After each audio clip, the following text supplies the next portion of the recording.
The stars looked peaceful through the viewing window of the aurora. Captain Lee Jiwoo stood on the bridge of her ship, watching the distant lights. She had been in space for 3 years now, but the beauty never got old. Her mission was simple: find new worlds, make friends with aliens, bring peace to the galaxy. Earth had finally mastered faster-than-light travel, and humans were eager to meet their neighbors. Jiwoo was 32 years old, with short black hair and sharp eyes that missed nothing. She wore the gray uniform of Earth's diplomatic fleet. The uniform had a small flag patch on the shoulder. It showed Earth, the planet she called home. She had earned this command through hard work and dedication. Now she led a crew of 20 brave souls into the unknown. "Captain, we're approaching the Theta 9 system," said Kim Tae-yang from the pilot's seat. He was young, only 25, but he could fly anything with engines. His hands moved smoothly over the controls. The Aurora responded like it was part of his own body. "Good work, Tae-yang," Jiwoo said. "Park Hana, what do the sensors show?" Park Hana sat at the engineering station, her eyes scanning multiple screens. She was brilliant with technology. At 30 years old, she could fix or hack almost anything. 3 planets in the habitable zone, she reported. "Wait, I'm picking up something else." Multiple ships, big ones. Jiwoo's stomach tightened. On screen, the main viewing window changed to show what the sensors detected. 5 massive warships appeared. They were each 3 times the size of the Aurora. Their hulls were dark purple with strange symbols glowing along the sides. They looked dangerous. They looked powerful. "Those aren't human ships," Tae-yang said quietly. "No, they're not," Jiwoo agreed. "Hana, try to hail them. Standard first contact protocol." Park Hana worked her console, sending greetings in all known languages, including the mathematical sequences. The universal peace signs. Everything we have. They waited. Seconds felt like hours. Then the ships moved. They formed a circle around the Aurora, trapping it. "Captain, they're not responding to our messages," Hana said. Her voice stayed calm, but Jiwoo could hear the worry underneath. "Keep trying. Tae-yang, hold position. Don't make any sudden moves." The largest alien ship moved closer. A face appeared on the viewing screen. It made Jiwoo's breath catch. The creature was tall with gray-blue skin. It had 4 arms and eyes that glowed red. Its mouth was full of sharp teeth. When it spoke, the words came through the translation software. "Primitive vessel. You have entered Vrexian space. You will surrender immediately." Jiwoo stepped forward. She kept her voice steady and friendly. "I am Captain Lee Jiwoo of the Earth vessel Aurora. We come in peace. We mean no harm. We're explorers seeking friendship with new species." The alien's face twisted. It might have been a smile. Or a sneer. "I am Commander Vraltok of the Vrexian Empire. Your words mean nothing. You are weak. Your ship is small. You will surrender or you will be destroyed." "There's no need for violence," Jiwoo said. "We can discuss this. Share knowledge. Learn from each other." Vraltok laughed. The sound was harsh and cold. "You speak of learning? What could we learn from primitives like you?" "Humans, yes, we know of your kind. You only just discovered faster-than-light travel. Your weapons are pathetic. Your ships are toys. You are insects trying to fly with the eagles." Behind Jiwoo, her crew exchanged glances. She could feel their tension, but she kept her face calm. "We may be new to space travel, but we're intelligent. We're adaptable. We've survived on Earth for millions of years." "Earth," Vraltok said with disgust. "That heavy death world? We've seen your planet's data. The gravity would crush most civilized species. The diseases, the predators, the weather. You crawled from hell itself." He leaned closer to the screen. "But that doesn't make you strong. It makes you lucky. Your luck has run out." Jiwoo tried again. "Commander, please. There's no reason we can't resolve this peacefully. We'll leave your space. We won't return without invitation." "Too late for that," Vraltok said. "You've seen our fleet. You know our location. You're witnesses. The Vrexian Empire doesn't leave witnesses. We will board your ship. We will take your data. We will take your crew as slaves. Your choice is simple. Surrender and live as property or resist and die quickly." The transmission cut off. The alien ships moved closer. Jiwoo could see weapons ports opening on their hulls. Energy began to glow in those ports. They were preparing to fire. "Captain?" Tae-yang asked. His hand hovered over the flight controls. "What do we do?" Jiwoo stood still for a moment. She thought about her training, about the years of preparation, about all the scenarios they had practiced. Earth had hoped for friendly aliens. But Earth had also prepared for this. Humans had spent thousands of years fighting each other. They knew how war worked. They knew how violence worked. They had learned from experience, Hana, Jiwoo said quietly. Activate Protocol Omega, silent mode. Don't let them detect it. Park Hana's eyes widened. Captain, are you sure? Protocol Omega is, I'm sure. Do it now. Hana's fingers flew over her console. Deep in the Aurora's systems, hidden programs began to wake up. Security protocols activated. Weapon systems came online. Emergency defenses powered up. All of it happened quietly. The Vrexians wouldn't know until it was too late. Tae Yang, Jiwoo continued. When I give the signal, you know what to do. The young pilot nodded. Yes, Captain. I'm ready. A docking tube extended from the largest Vrexian ship. It moved toward the Aurora like a metal snake. It attached to the side airlock with a heavy clang that echoed through the hull. They're coming aboard, Hana reported. I count 20 soldiers. All armed. All wearing battle armor. Let them in, Jiwoo said. Her crew stared at her. Captain? Taeyang asked. Jiwoo smiled. It wasn't a happy smile. It was the smile of a predator. Let them in. We're going to be diplomatic. Right up until we're not. The airlock opened. Heavy footsteps echoed through the corridor. The Vrexian soldiers entered the Aurora. They were huge, each one nearly 7 feet tall. Their armor was thick and covered with weapons. They carried energy rifles that hummed with power. They moved like they owned the place. Commander Vraltok entered last. He looked around the Aurora's bridge with contempt. This is your command center? It's so small, so primitive. Jiwoo stood in the center of the bridge. Her crew surrounded her. They looked calm. They looked ready. Commander, Jiwoo said, I'll ask one more time. Can we resolve this peacefully? Vraltok's laugh filled the bridge. Peacefully? You don't understand. The strong take what they want. The weak suffer. That's the law of the universe. You are weak. I see, Jiwoo said. That's unfortunate. Vraltok gestured to his soldiers. Disarm her. Disarm all of them. Take control of this ship. The Vrexian soldiers moved forward. Their weapons pointed at the human crew. Jiwoo slowly raised her hands above her head. The gesture looked like surrender. It looked like defeat. But Jiwoo's smile grew wider. That's your first mistake, she said softly. Commander Vraltok stared at the human captain. Her hands were raised high above her head. She looked surrendered.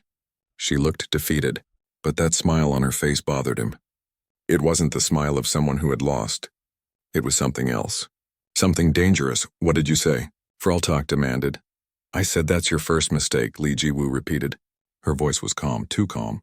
You assumed raising my hands meant surrender. The moment her hands reached their highest point, something clicked. It was a soft sound, barely audible. But everything changed. Red lights flashed throughout the Aurora. Alarms blared for 1 second, then stopped. Heavy metal doors slammed down from the ceiling. The bulkheads separated the Vrexian soldiers into small groups. 3 soldiers here, 4 soldiers there. Each group was isolated from the others. What is this? Vraltok shouted. He tried to contact his ship, but his communication device was dead. He looked at his rifle. The power indicator was dark. What did you do? Park Hana stood at her engineering console. Her fingers danced across the controls. Biometric locks, she explained cheerfully. The captain's raised hands triggered them. The locks recognized her hand position and activated our emergency protocols. Pretty clever, right? Vraltok tried to move, but his armor was heavy. Too heavy. The powered systems that usually helped him move were offline. My armor. My weapons. They're not working. Electromagnetic pulse generators, Hana continued. She seemed proud of her work. They're built into the walls, hidden behind the panels. When the captain gave the signal, they released a massive pulse. It fried all the electronic systems in your equipment. Your weapons, your armor, your communications, all dead. The Vrexian commander's face showed confusion, then fear. You planned this? You wanted us to board? Jiwoo lowered her hands. She walked toward Vraltok slowly. We hoped for peace. We really did. But humans learned a long time ago to prepare for war while praying for peace. Our ships aren't just diplomatic vessels. They're potential battlegrounds. Every corridor is designed to be defended. Every room can become a trap. Kim Taeyang moved to the pilot station. His fingers flew over the controls. Captain, I'm rerouting all available power to maneuvering thrusters. We can move whenever you're ready. Good, Jiwoo said. Do it. The Aurora suddenly spun. The movement was violent and unexpected. The Vrexian soldiers, heavy in their unpowered armor, fell to the floor. They couldn't get up quickly. The armor that once made them strong now made them helpless. Inside the isolated sections, human crew members moved with practiced efficiency. They had trained for this. Every member of the diplomatic fleet learned combat, not because they wanted to fight, but because space was dangerous, and sometimes peaceful people needed to know how to protect themselves. Lieutenant Cho Minji appeared in one corridor. She was small, barely 5 feet tall. A Vrexian soldier laughed when he saw her. He was twice her size. His armor might be dead, but he still had strength. He reached for her with his forearms. Minji didn't run. She moved forward. Her movements were fast and precise. She struck his knee joint with her boot. The armor there was weakest because it needed to bend. Something cracked. The soldier howled in pain. He fell. Minji was already gone, moving to help secure other areas. In another section, Engineer Kwon Do-hyun faced 2 Vrexian soldiers. They charged at him together. Do-hyun pressed a button on the wall. A panel opened. Inside was a fire suppression system. But instead of foam or water, it released pure oxygen. Then Do-hyun struck metal against metal, creating a spark. The oxygen ignited in a bright flash. It wasn't enough to seriously hurt the soldiers, but it blinded them. While they stumbled around, Do-hyun used a magnetic clamp to seal their armor joints. They couldn't move. They were trapped in their own equipment. On the bridge, Vraltok tried to stand. His armor weighed him down. On his home planet, the gravity was light. His species evolved in an easy environment. The armor helped him move on other worlds, but now without power, it was a prison. Jiwoo watched him struggle. Your armor is designed for low-gravity planets. You need power assistance to move in normal gravity. We don't, she was right. Humans moved easily. They had grown up on Earth where the gravity was strong. Their muscles were dense. Their bones were thick. What felt normal to them would exhaust most alien species. Vraltok finally managed to stand. He was breathing hard. You tricked us. No, Jiwoo corrected. You tricked yourselves. You saw a small ship. A small crew. You thought small meant weak. You forgot that sometimes small means efficient, specialized, deadly. Park Hana brought up a display on the main screen. It showed the inside of the Aurora. Every section was marked. Green lights showed where human crew members had secured areas. Red lights showed where Vrexian soldiers were trapped or contained. 17 of your soldiers are neutralized, Hana reported. 3 more are in corridors with vented atmosphere. They're trying to get to their boarding craft. Let them, Jiwoo said. But Hana, make sure your surprise package is ready. Hana grinned. Already done, Captain. They won't even notice it. Vraltok's red eyes widened. What package? What did you do? Nothing dangerous, Jiwoo assured him. Just some tracking devices. And maybe a few small programs that will copy your ship's data. We're curious about your technology, your language, your culture. You didn't want to share, so we're taking it. The commander's face showed shock. You're stealing our information? But you're supposed to be peaceful, diplomatic. Jiwoo's expression hardened. We tried peaceful. We tried diplomatic. You chose violence. You chose to treat us as slaves. Now you get to see what happens when you push humans too far. Taeyang called from his station. Captain, the remaining Vrexians are back on their boarding craft. They're trying to undock. Let them go, Jiwoo said. Release the docking clamps. The boarding craft separated from the Aurora with a hiss of escaping air. It moved back toward the main Vrexian ship.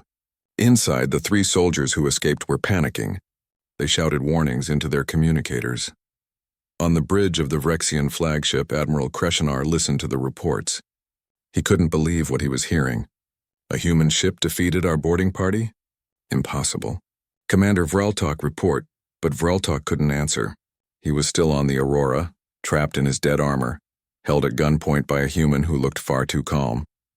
Jiwoo spoke into the communication system.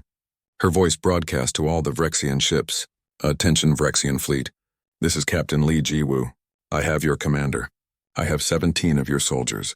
They're alive. They're unharmed, but they're my prisoners now. Silence answered her. Then Admiral Kreshinar's voice came through, angry and threatening. Release them immediately or we will destroy you. You could try, Jiwoo said. But let me tell you what will happen. The moment you fire on us, we'll vent Commander Vraltok and his soldiers into space. Your weapons might destroy the Aurora, but you'll kill your own people doing it. Is that what you want?" More silence. Jiwoo waited. She knew how military minds worked. They were the same across species. Honor, pride, the value of soldiers' lives. These were universal concerns. "What do you want?" Kreshnar finally asked. "I want you to listen," Jiwoo said. "Really listen. You called us weak. You called us primitive. You thought you could take our ship easily. You were wrong. We disabled your boarding party in minutes. We did it without killing anyone. We could have, but we didn't. Do you understand what that means?" Vraltok, still trapped on the bridge, spoke up. His voice was quiet. "It means they were holding back. They could have killed us all." "Exactly," Jiwoo said. "We have weapons you haven't seen. Tactics you don't understand. We come from a world where everything tries to kill us. The weather, the animals, the diseases. Even the plants are sometimes poisonous. We survived all of that. We thrived. We learned to adapt to anything." She walked closer to Vraltok. "You have advanced technology. Beautiful ships, powerful weapons. But you know what you don't have? Experience with real danger. Your species evolved on an easy world. You never had to struggle. You never had to adapt or die. You grew strong through technology, not through survival." Hana added her own observation. "Your security systems are good, but they're predictable. Your armor is impressive, but it has obvious weaknesses. Your weapons are powerful, but they depend entirely on energy. What happens when that energy is gone?" The realization showed on Vraltok's face. His species had become dependent on their technology. They had forgotten how to fight without it. Humans had never forgotten. Humans carried thousands of years of warfare in their cultural memory. "This is your second chance," Jiwoo said to the Vrexian fleet. "Your only chance. Leave now. Take your commander and your soldiers. Never come back to this system. Never threaten Earth or humans again. If you do, we'll show you what we're really capable of." The threat hung in the air like smoke. Admiral Kreshnar sat in his command chair aboard the Vrexian flagship. His forearms gripped the armrest tightly. His mind raced. A simple boarding operation had turned into a disaster. His elite soldiers were captured. His trusted commander was a prisoner, all defeated by a small human vessel. "Unacceptable," he growled. "Prepare all weapons. Target the human ship. We'll destroy them and accept the loss of our soldiers. Sometimes sacrifice is necessary." His weapons officer hesitated. "Admiral, Commander Vraltok is still aboard that ship." "Are you certain?" "I'm certain that we can't allow these humans to humiliate the Vrexian Empire." "Fire on my command." On the Aurora, Park Hana's sensors detected the energy buildup. "Captain, they're charging weapons. All 5 ships. They're going to fire." Lee Jiwoo expected this. Military leaders were often the same. Pride came before sense. "Hana, Environmental Protocol 7, section by section. Give our guests a taste of vacuum." "With pleasure," Hana said. Her fingers moved across her console. Throughout the Aurora, in the sealed sections where Vrexian soldiers were trapped, warning lights flashed. Then the air began to disappear. Pumps activated, pulling the atmosphere from those sections and storing it in tanks. The Vrexian soldiers panicked. They couldn't breathe. Their armor should have protected them, but the power was dead. The life support systems were offline. They clawed at their helmets, trying to seal them manually. Some managed it. Others didn't. On the bridge, Vraltok watched the monitors. He saw his soldiers struggling. "Stop this," he begged. "Please." "They're suffocating, are they?" Jiwoo asked calmly. "Hana, status report. All Vrexian soldiers have successfully sealed their helmets manually," Hana reported. "Their armor still has about 6 hours of reserve oxygen. They're uncomfortable, but they're fine. Nobody's dying." Jiwoo looked at Vraltok. "See, we know exactly what we're doing. Your armor has manual backup systems. We studied your technology before we even met you. Humans are good at gathering information. We're even better at using it." She opened a channel to the Vrexian flagship. "Admiral Kreshnar, your weapons are charged. Go ahead and fire if you want. But know this. The moment you do, I'll vent every section to space. Your soldiers will drift in vacuum for those 6 hours until their oxygen runs out. They'll die slowly, alone, afraid. Is your pride worth their lives?" The silence stretched long, too long. Jiwoo counted the seconds. She knew the Admiral was struggling with his decision. Finally, his voice came through, filled with barely controlled rage. Stand down, weapons, he ordered his fleet. Then to Jiwoo, you fight without honor. No, Jiwoo corrected. We fight to win. Honor is a luxury. Survival is a necessity. On Earth, we learned that lesson over and over again. The honorable warriors are dead. The practical ones survived to have children. Vreltok made a sound that might have been agreement. Jiwoo noticed. Something to add, Commander? The Vrexian looked at her. His red eyes showed respect now instead of contempt.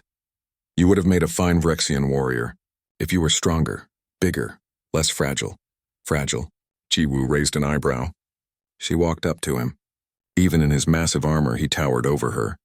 She barely reached his chest. Let me show you something about fragile. She moved fast. Her legs swept out, hitting the back of his knee joint where the armor was weakest. Vreltok fell hard. Before he could recover, Jiwoo had twisted one of his arms behind his back. The armor made him strong when it had power. Without power, it made him slow. Earth's gravity is 1.4 times your homeworld's gravity, Jiwoo said. She wasn't even breathing hard. I've been carrying around 40% more weight my entire life. Every step, every movement. My bones are denser than yours. My muscles are stronger. My cardiovascular system is more efficient. I'm not fragile. I'm compressed power. She released him and stepped back. Vreltok lay on the floor, stunned. Not from pain, but from understanding. Humans had evolved under pressure, literally. The weight of their world had shaped them into something tough. Kim Tae-yang spoke from the pilot station. Captain, we have movement. 3 Vrexian fighters are launching from their carriers. Of course they are, Jiwoo sighed. The Admiral wants to test us again. Hana, release our countermeasures. Show them what we've prepared. Park Hana worked her console with the skill of an artist. Hidden panels on the Aurora's hull opened. Small drones emerged. They weren't weapons. They were much more clever than that. The Vrexian fighters approached, their weapons hot and ready. They expected the Aurora to run or to fire back with primitive missiles. Instead, the drones flew directly at them. The fighters tried to shoot the drones down, but there were too many. The drones attached to the fighter hulls like metal parasites. What are those things? One Vrexian pilot shouted. Signal jammers, Hana explained to Vreltok. Each drone broadcasts electromagnetic noise. It interferes with targeting systems, communications, even basic sensors. Your fighters are flying blind now. The Vrexian pilots struggled. Their advanced equipment was useless. They couldn't see, couldn't aim, couldn't even talk to each other. They were forced to retreat back to their carriers. Another human trick, Vreltok said. He almost sounded impressed. You use technology against technology. We use whatever works, Jiwoo said. That's the human way. We don't have the best weapons. We don't have the strongest bodies. But we have imagination, creativity, stubbornness. We refuse to quit. Ever. She walked to the front of the bridge and looked out at the Vrexian fleet. Do you know what the most dangerous thing about humans is? It's not our weapons or our tricks. It's that we never stop learning. Every fight teaches us something new. Every defeat makes us stronger.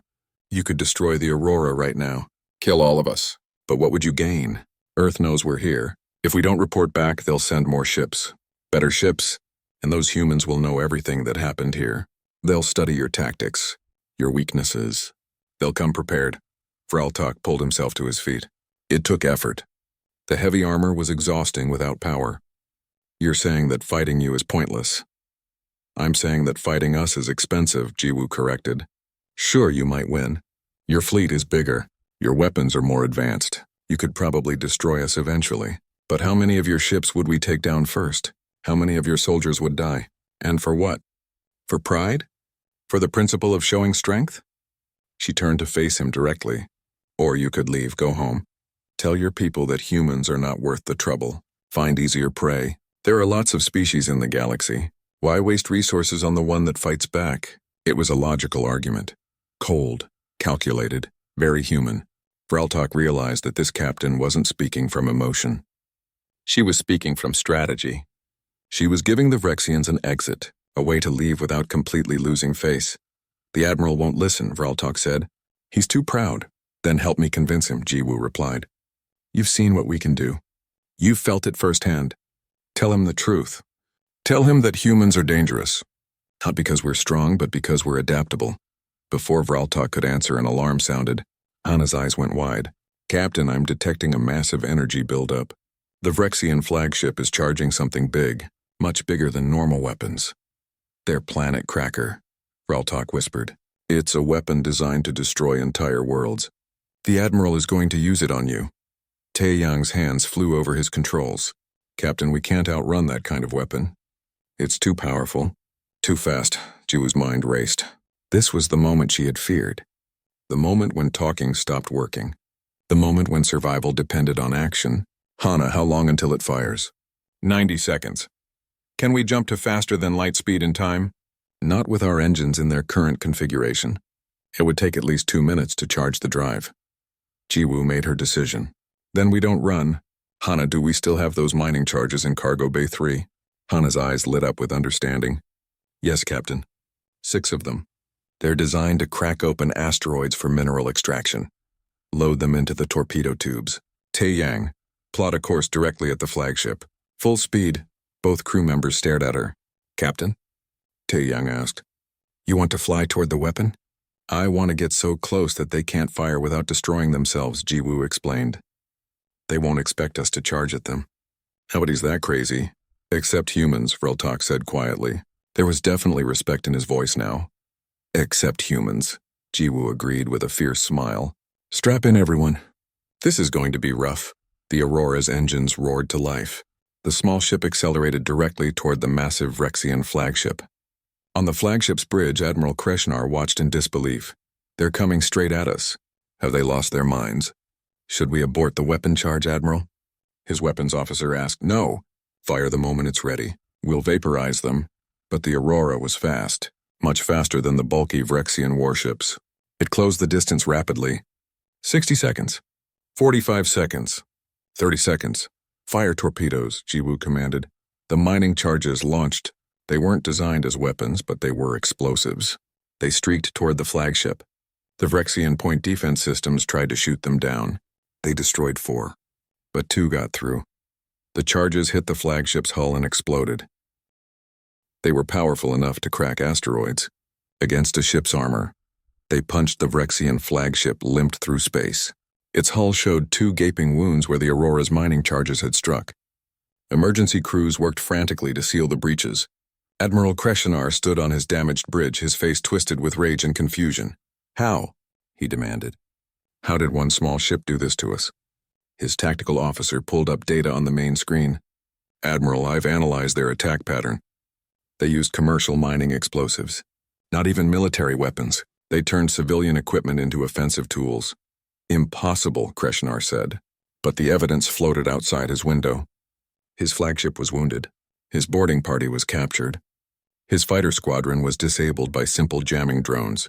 One human ship had fought his entire fleet to a standstill. On the Aurora, Lee Jiwoo watched the Vrexian ships carefully. They weren't moving, weren't attacking, just sitting there in space trying to recover. She had a small window of time. She needed to use it wisely. Hana, she said quietly, did your data mining programs work? Do we have their information? Park Hana nodded. Her face glowed with excitement. Everything. Their language databases. Their star charts. Their technology specifications. Even some of their military tactics. When those soldiers went back to their boarding craft, our programs copied everything they had access to. Good. Send it all to Earth Command. Maximum priority. Encrypt it with our best codes. Already done, Captain. The data is on its way. It'll reach Earth in about 6 hours through the relay network. Jiwoo felt relief wash over her. Even if the Aurora was destroyed now, Earth would know about the Vrexians. Would know their capabilities. Would know how to fight them. Information was often more valuable than weapons. Captain, Kim Taeyang said from his station. I'm picking up something strange.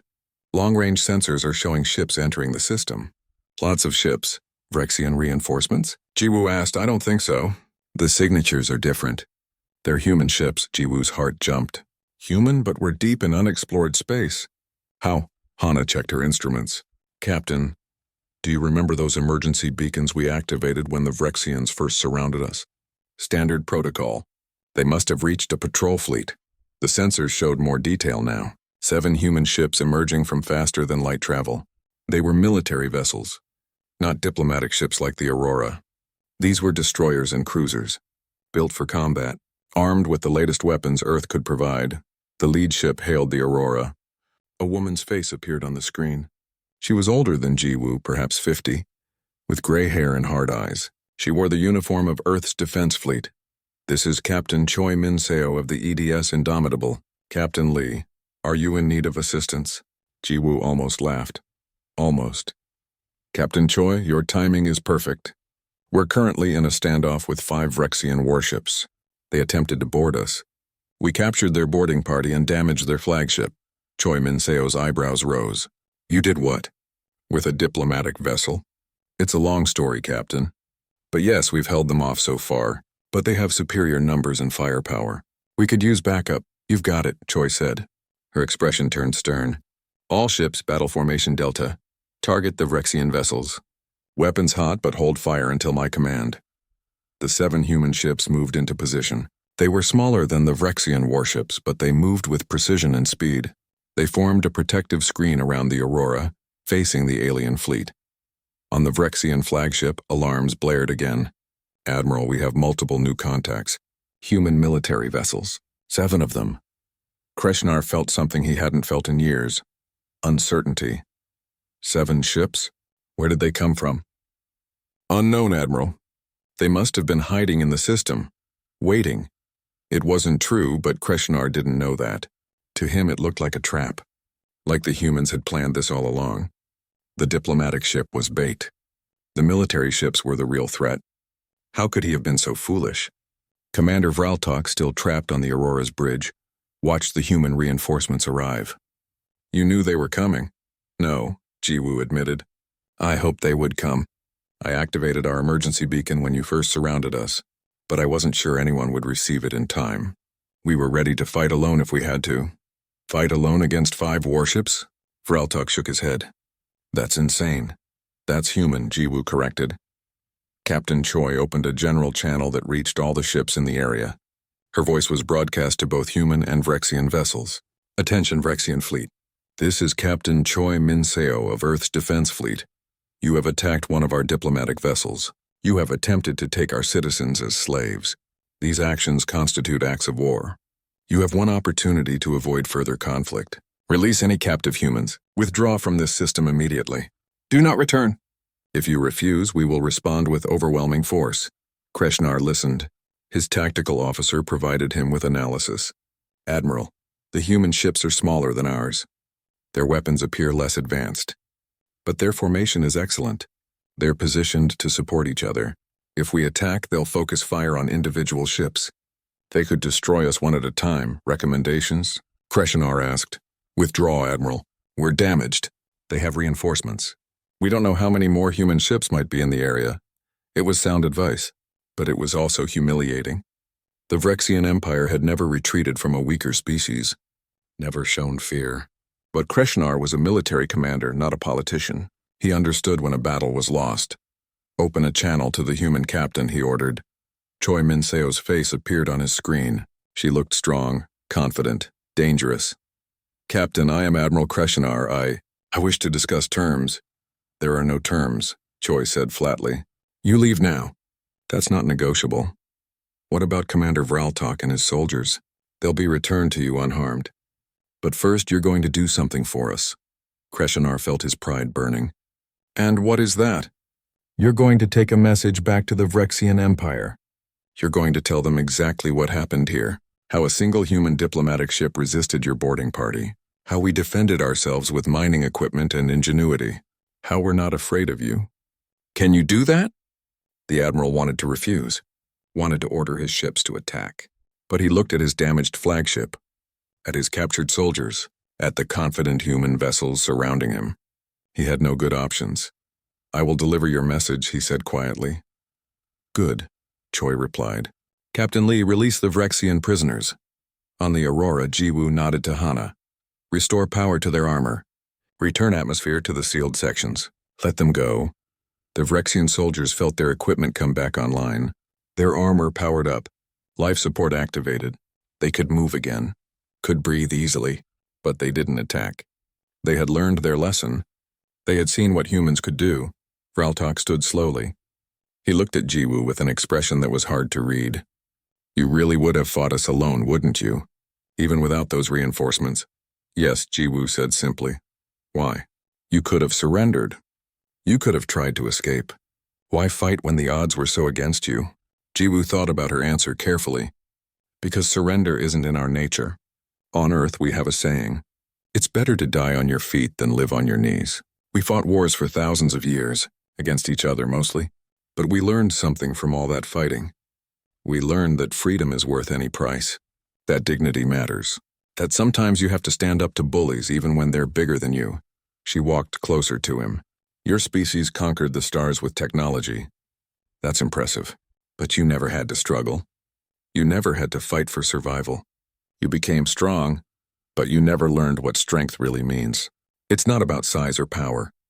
It's about will, about refusing to give up. Humans have that. We're stubborn. We're creative. We're dangerous when cornered. And we never ever forget. Vraltok understood. Perhaps for the first time he truly understood what humans were. They weren't primitives. They were predators who had climbed to the top of their food chain through sheer determination. They had taken a harsh world and made it their home. They had fought countless battles and learned from everyone. I will tell the Empire about you, he said. I'll tell them that humans are not to be underestimated, that you're more dangerous than you appear. Will they listen? Jiwoo asked. Some will. Others won't. That's always the way with empires. Some are wise. Others are fools. He moved toward the airlock. His soldiers followed him. Before leaving, he turned back one last time. Captain Lee, I hope we don't meet again as enemies. So do I, Jiwoo said honestly. But if we do, I'll be ready. The Vrexian soldiers left the Aurora. They returned to their boarding craft and flew back to their ships. The Vrexian fleet began to move. Slowly. Carefully.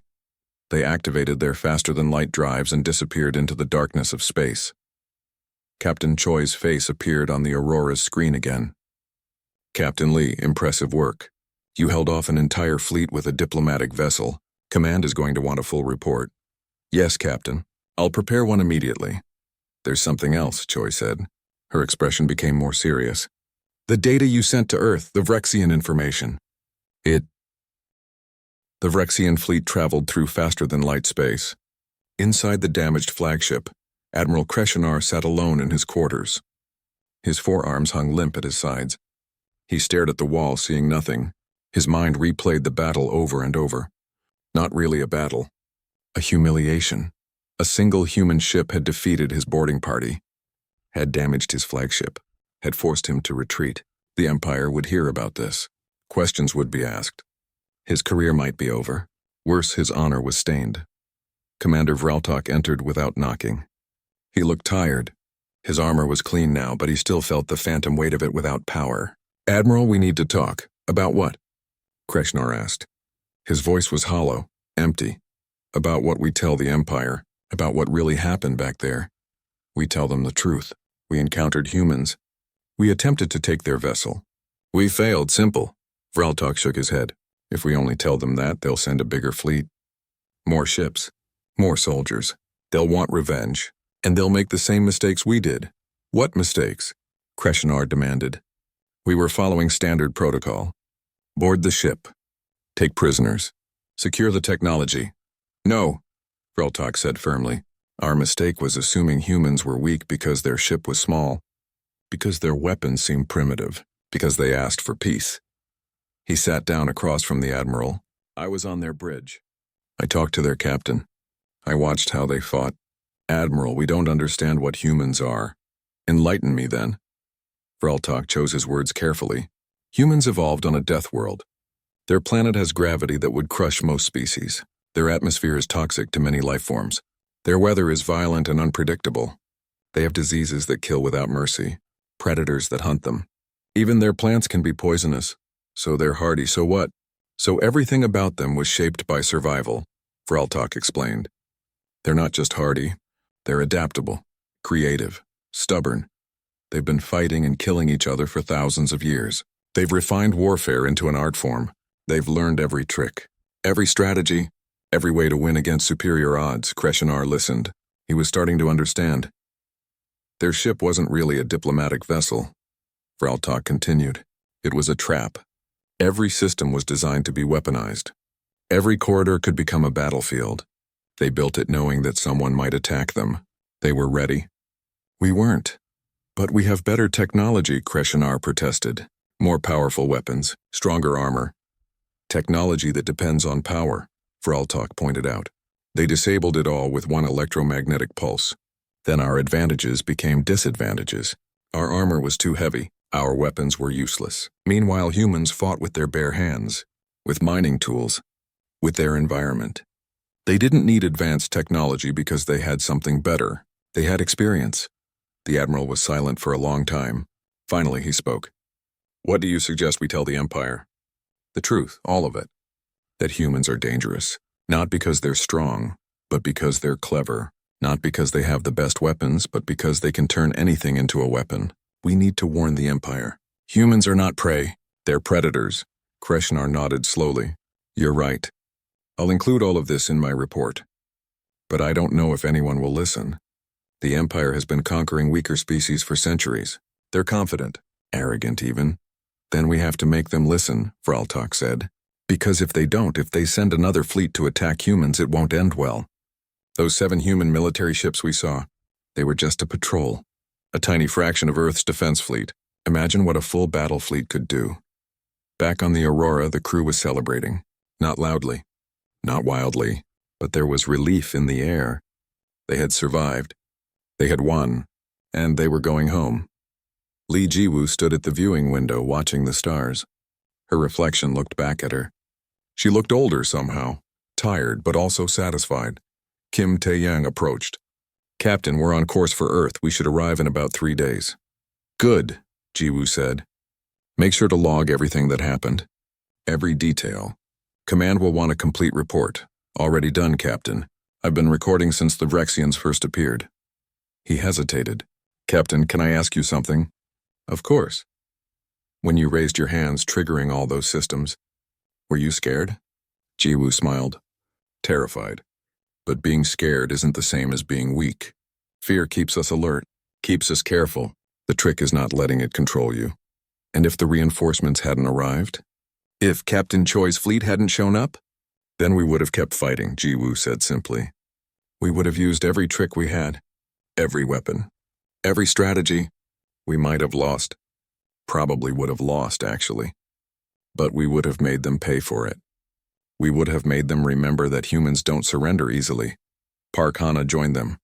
She carried a data pad.